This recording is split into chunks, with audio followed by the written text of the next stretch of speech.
Hey hi guys, welcome back to our YouTube channel మా ఇంటి కబర్లు. ఈ వీడియో వచ్చేసి ఏ డే ఇన్ మై లైఫ్. ఇది డేట్ వచ్చి February 10. ఆ రోజు నేనైతే సోలోగా ట్రావెల్ చేయబోతున్నాను. ఫర్ ద ఫస్ట్ టైం మా పెళ్ళైనప్పటి నుంచి ఎప్పుడు నేను ఒక్కదాన్ని అయితే వెళ్ళలేదు. కొంచెం నర్వస్ ఉండే, అయినా సరే లేదు నేను ఇది మెమొరీ చేసుకోవాలని చెప్పి వ్లాగ్ అయితే స్టార్ట్ చేశాను. ఎర్లీ మార్నింగ్ లెగ్సిన తర్వాత రుహికి అయితే టిఫిన్ తినిపించేస్తున్నాను. అటు ఇటు తిప్పి కూర్చోబెట్టి ఏదోలా టిఫిన్ తినిపించేసి తర్వాత అయితే నా లగేజీస్ ఆల్రెడీ ప్యాక్ చేసేసుకున్నాను. కానీ మళ్ళీ అన్నీ పెట్టుకున్నానా లేదా అని రీచెక్ చేసుకున్నాను. ఆ తర్వాత నేను ఎప్పుడు ఆంధ్ర నుంచి కర్ణాటక వచ్చే రోజు ఆ రోజు నేను ఖచ్చితంగా పూరి కానీ బజ్జీ కానీ తెప్పించుకుని తినే వస్తాను. కానీ ఆ రోజు నన్ను పూరి అయితే చాలా డిసప్పాయింట్ చేసింది. టేస్ట్ అస్సలు బాగాలేదు. సో మేమైతే ఆ రోజు లేట్గా ఫ్రెష్ అవుతాం, ఎందుకంటే ట్రైన్లో కొంచెం ఫ్రెష్గా ఉండాలి అని చెప్పి మేము 12 ఆ టైంకి బాత్ చేస్తామన్నమాట. సో టిఫిన్ చేసేసిన తర్వాత నేనైతే ఒక 1 లీటర్ వాటర్ అయితే తాగాను. ఎందుకంటే నేను తర్వాత నుంచి వాటర్ తాగను. నాకు ట్రైన్లో పాపను వదిలేసి వాష్రూమ్కి వెళ్ళడానికి కుదరదు కదా, అందుకని ఒకసారి వాటర్ తాగేశాను. ఆ తర్వాత లంచ్కి వచ్చేసి అరటికాయ కోడిగుడ్ల పులుసు కర్రీ ఆ రోజు మాది. సో నేను ఆ కర్రీ తినేసి మా పాపకు కూడా భోజనం తినిపించేసి రెడీ చేశాను.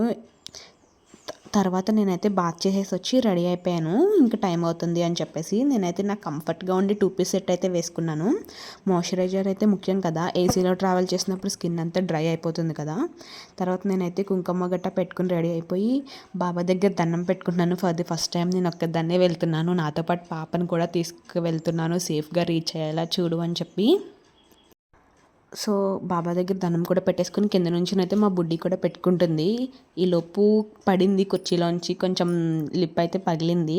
దాన్ని అలాగే కూల్ చేసేసి తర్వాత మేమైతే బయలుదేరిపోయాం. హెవీ హార్ట్తో వెళ్తున్నాను. ఒకవైపు వెళ్ళాలి అని ఉండి, ఒకవైపు ఒక్కదాన్నే వెళ్తున్నాను అన్న భయము, చాలా చాలా ఎక్స్ప్రెషన్స్ అయితే వచ్చేసాయి నాలో. సో మేమైతే భీమవరం అయితే రీచ్ అయిపోయాం. ఇది వచ్చి అందరికీ తెలుసు కదా, విష్ణు కాలేజ్. ట్రైన్ స్టేషన్కి వచ్చాము. రైల్వే స్టేషన్కి వచ్చేసరికి మా పాప ఫేస్ చూసారా ఎలా రాసేసుకుందో బొట్టు అంతా. తర్వాత అయితే మేము ట్రైన్ కోసం వెయిట్ చేస్తున్నాము. ఫైనల్గా ట్రైన్ అయితే వచ్చేసింది. సో మేమైతే ట్రైన్ ఎక్కేసాము. ట్రైన్ ఎక్కిన తర్వాత ఎలా ఉంటుందో ఏమో, అసలు ఎప్పుడు ట్రావెల్ చేస్తుందో చుక్కలే చూపిస్తుంది. నైట్ పడుకునేవద్దు వాళ్ళ డాడీని పాపం. ఎప్పుడు వాళ్ళ డాడీయే తిప్పుతారు, ఈసారి నేను ఒక్కదాన్ని అన్న భయంతో అలా ట్రావెల్ చేశాను. అక్కడ పాపను చూసి బాబు అంటే మా తమ్ముడు నేను నవ్వుకుంటున్నాం. సో మా తమ్ముడు అయితే నన్ను ఎక్కించడానికి వచ్చాడు. మేమైతే 2 టైర్లో బుక్ చేసుకున్నాం. ఎప్పుడు అయితే నార్మల్గానే చేసుకుంటాం, కానీ పాప ఉంది నేను ఒక్కదాన్నే అని చెప్పి లగేజ్ కూడా పెద్ద లేదు, అయినా అందులో బుక్ చేసుకున్నాం.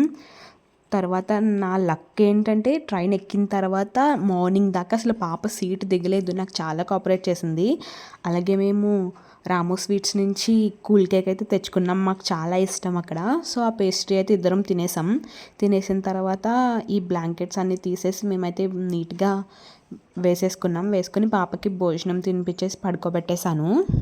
తర్వాత నేను కూడా పడుకున్నాను. టైం వచ్చేసి 1 టైం అవుతుంది. ఒకసారి సౌండ్స్ వినండి, నా పైన అతను ఎలా గురకబెడుతున్నారు, నాకైతే నిద్రే పట్టలేదు అసలు. సౌండ్స్ విన్నారా, మా బుడ్డిది పడుకుంది, అది నా అదృష్టం. ఎర్లీ మార్నింగ్ బళ్ళారి వచ్చిన తర్వాత అయితే మా బుడ్డిని లేపేశాను, లెగనని చెప్పింది. దానికోసం మూంగ్ దాల్ తీసుకొచ్చాను. ఆ మూంగ్ దాల్ అయితే తిన్నది. హాయ్ చెప్పమంటే నోటితోనే చెప్తుంది, చెయ్యి చూపించదంట. బాగుంది అంట మూంగ్ దాల్. సో తిన్నది. టిఫిన్ తింటావా అని అడిగాను. వాళ్ళ నాన్నని చూస్తున్నాను అన్న ఎక్సైట్మెంట్లో ఉంది. లేదు నాన్న దగ్గరికి వెళ్ళే తింటానంది. ఈ లోపు మేము నాకు కొంచెం బ్లాంకెట్స్ నీట్గా దులిపే అలవాటు ఉంది, ఎందుకంటే నెక్స్ట్ వచ్చి ప్యాసింజర్స్ ఇబ్బంది పడకూడదు కదా. దులిపేసి ఒక సైడ్కి పెట్టేసి మా బుడ్డి దానికి డైపర్ కూడా చేంజ్ చేసేసాను.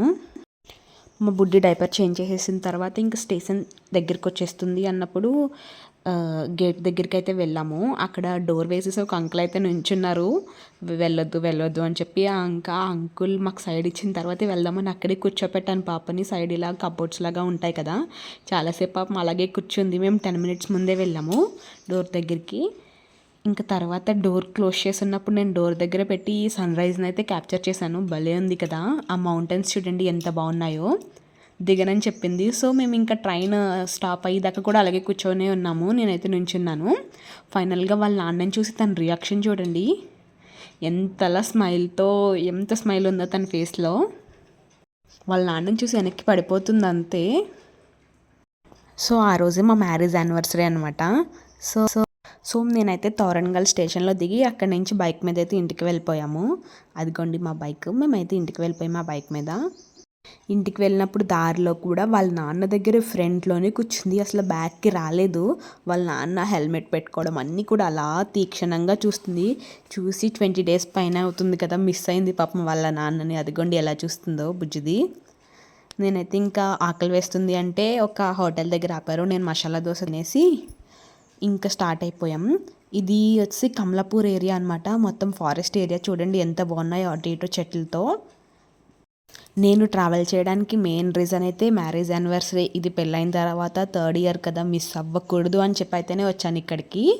కొంతమందికి కొన్ని గోల్స్ ఉంటాయి కదా, అలా నా గోల్ ఏంటంటే ఎప్పుడు మ్యారేజ్ యానివర్సరీ మిస్ అవ్వకూడదు అని చెప్పేసి. మీకు ఈ వీడియో నచ్చినట్టయితే like, share and subscribe. Thank you for watching.